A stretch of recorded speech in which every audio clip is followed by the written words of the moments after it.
속초시가 고밀도 복합 개발을 통해 지역 소멸 위기를 극복하겠다고 선언했습니다. 중소도시형 콤팩트 시티를 구현하겠다는 건데 각계의 관심이 집중되고 있습니다. 정성군이 4년 전 시내버스 완전 공영제를 도입한 뒤 이용객이 2배로 늘고 지역경제 활성화 효과도 큰 것으로 분석됐습니다.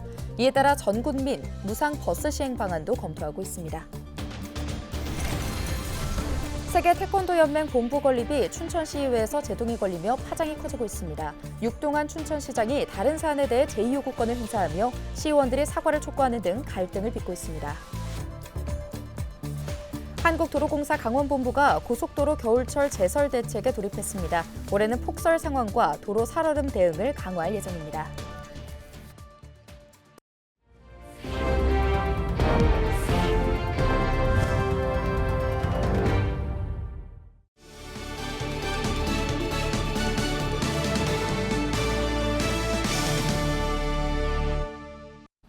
여러분 안녕하십니까? 헬로티비 뉴스입니다. 속초시가 9분 내 모든 활동이 가능한 이른바 중소도시형 콤팩트 시티를 구현하겠다고 나섰습니다. 동서고속철도 개통에 앞서 도시발전 구상을 밝힌 건데 지역 소멸 위기를 극복하는 대안이 될지 주목됩니다. 최성식 기자의 보도입니다. 설악산 미시령 기슭에 대형 터널이 모습을 드러냅니다.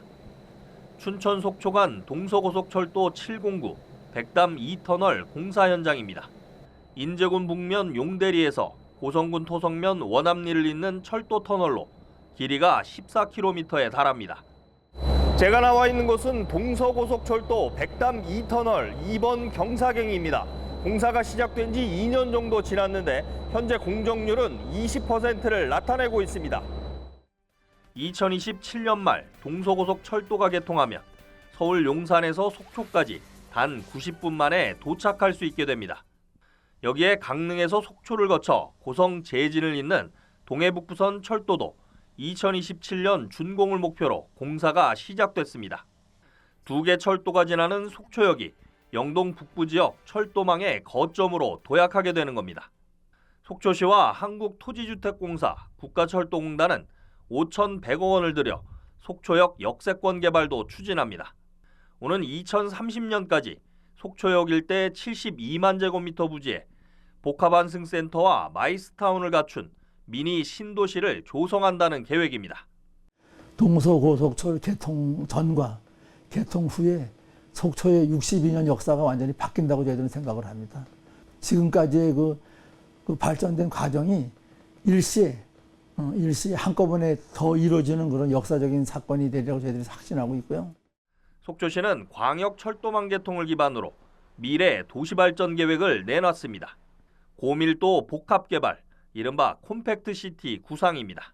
속초역 역세권을 중심으로 도심권과 북부권, 남부권으로 나눠 권역별로 주거와 업무, 상업, 문화 등 필수 기능을 구현하겠다는 겁니다. 이를 위해 지능형 교통체계 ITS 기반을 구축해 스마트 도시 환경을 조성합니다. 특히 속초 전역을 잇는 도시철도 트램을 도입해 대중교통과 보행자 중심 기반을 마련한다는 전략입니다. 속초시는 지난 9월 국토교통부와 행정안전부가 후원한 2024 콤팩트시티 대상에서 종합 1위에 해당하는 대상을 수상했습니다.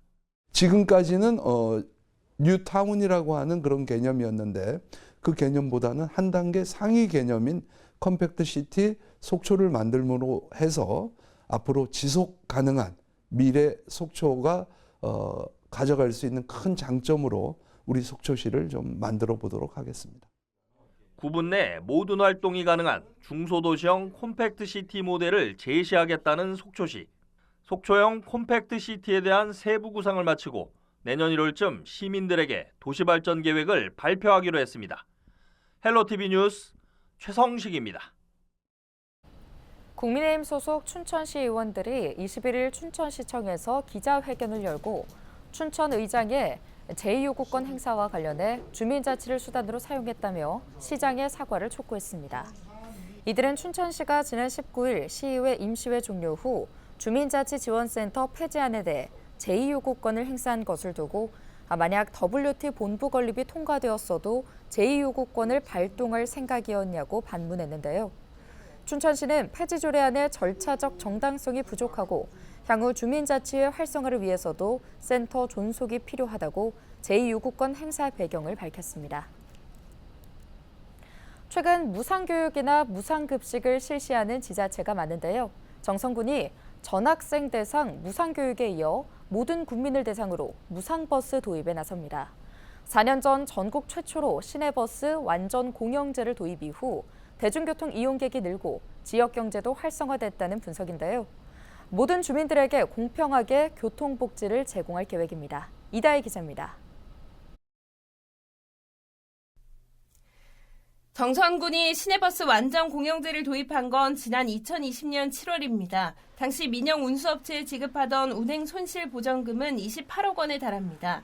지자체가 매년 지원해야 할 금액은 늘어나는데 운수업체들은 적자 노선을 기피하면서 주민 불편은 더욱 커졌습니다. 결국 정선군은 민간 운수회사 3곳을 인수하고 직영에 들어갔습니다.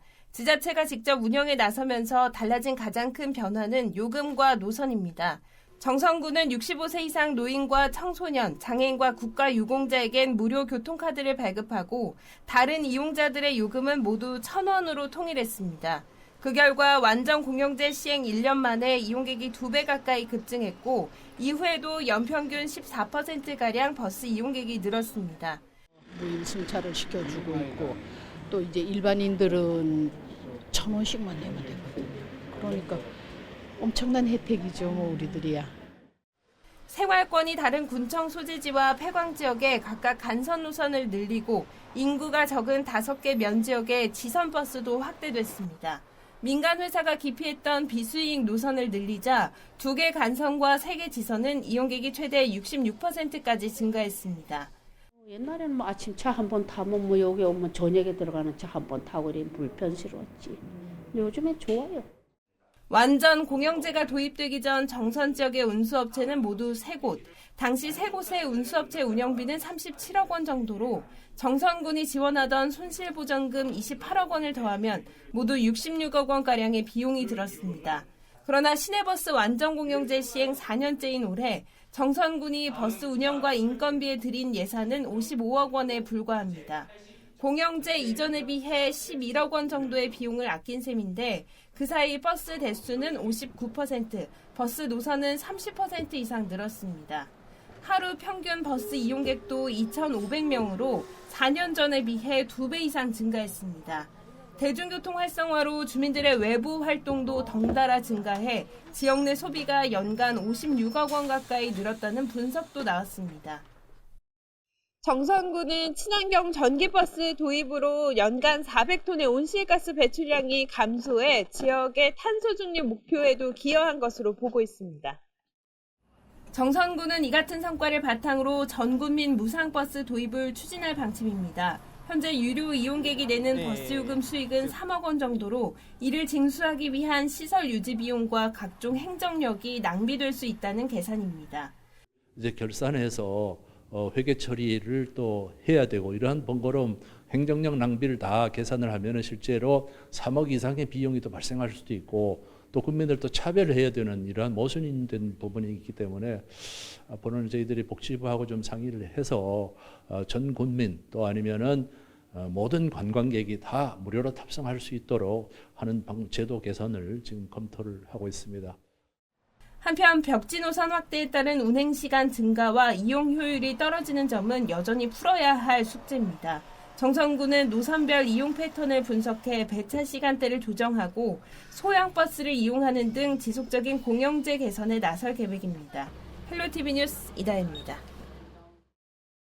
한국도로공사 강원본부는 지난 15일부터 내년 3월까지 도내 고속도로에 대한 겨울철 제설 대책에 들어갔습니다.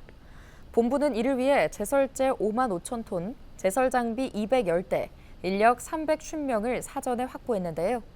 이는 최근 3년간 겨울철 평균 사용량의 1.2배 수준으로 폭설 상황과 도로 살얼음 대비 강화를 위한 조치입니다. 본부는 특히 도로 살얼음 사고에 대비하기 위해 기온이 4도, 노면 온도 2도 이하로 떨어지고 이미 비가 내려 도로가 얼 가능성이 있을 때 제설제를 미리 뿌리고 순차를 강화하는 등 선제적인 대응에 나설 방침입니다. 창업지원금을 부정하게 대출받은 귀여인들이 잇따라 해경에 적발됐습니다. 동해지방해양경찰청 광역수사대는 21일 귀농어귀촌법 위반 등의 혐의로 2명을 검거했는데요. 30대 A씨는 어업과 무관한 사업체를 운영하며 어업을 전업으로 하는 것처럼 속여 귀여 창업지원금 1억 5천만 원을 부당하게 대출받은 혐의입니다. 40대 B씨도 귀여 창업지원금 2억 원을 대출받은 뒤 전문 낚시어선을 운영해 관련법을 위반한 혐의를 받고 있습니다. 해경은 부정하게 받은 대출금을 환수 조치할 수 있도록 관계기관에 통보했다고 밝혔습니다.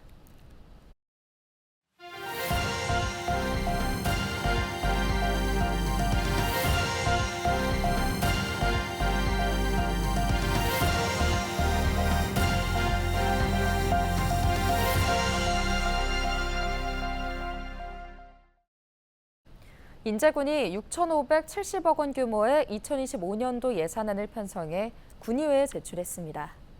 이는 올해 본 예산과 비교해 11%, 665억 원 증가한 규모인데요.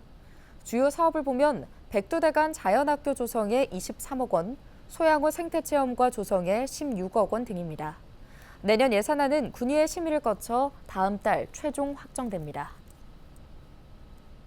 강원특별자치도 농업기술원이 한강 수계기금 친환경 청정사업 공모에서 시군지원 유용미생물센터 신축 사업에 선정됐습니다.